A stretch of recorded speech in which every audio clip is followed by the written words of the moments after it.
Si est la pire des nouvelles qui est venue la frapper, ce lundi 26 février, la photographe Hélène von Auwirth, notamment célèbre pour ses clichés des plus grands mannequins du monde et d'artistes, a annoncé la mort de son mari Christian Fourteau. En couple depuis de nombreuses années, le couple filait le parfait amour depuis plus de 30 ans et avait même accueilli une fille, aujourd'hui jeune adulte. Ces photos ont fait le tour du monde, mais aujourd'hui, si est à Paris qu'elle vit sa peine, immense photographe reconnue par les meilleurs professionnels, Hélène von Auwirth a annoncé ce mercredi la mort de son mari, Christian Fourteau, producteur de musique, survenu il y a 2 jours. Une annonce tout en discrétion, dans les pages du Figaro, mais qui prouve que tous les gens qui ont aimé le sexagénaire sont aujourd'hui plongés dans le deuil. Et notamment leur fille unique, Rebecca.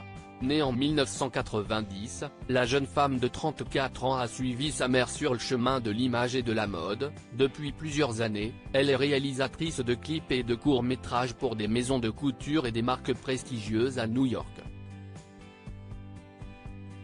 Un accomplissement qui rendait probablement très fier son papa, discret aux côtés de la grande photographe allemande qu'il avait épousée. Une photographe qui avait justement débarqué de son pays natal dans les années 80. À l'époque, celle qui est devenue orpheline à 2 ans a travaillé dans un cirque et on lui a proposé de servir de mannequin pour des photographes français.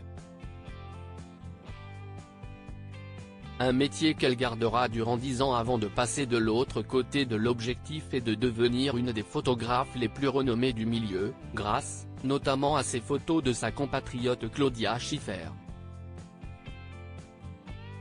Hélène von Auwirth, une grande photographe en deuil. Hélène von Auwirth est une femme dans un monde d'hommes, la décrivaient notamment les journalistes il y a plusieurs années.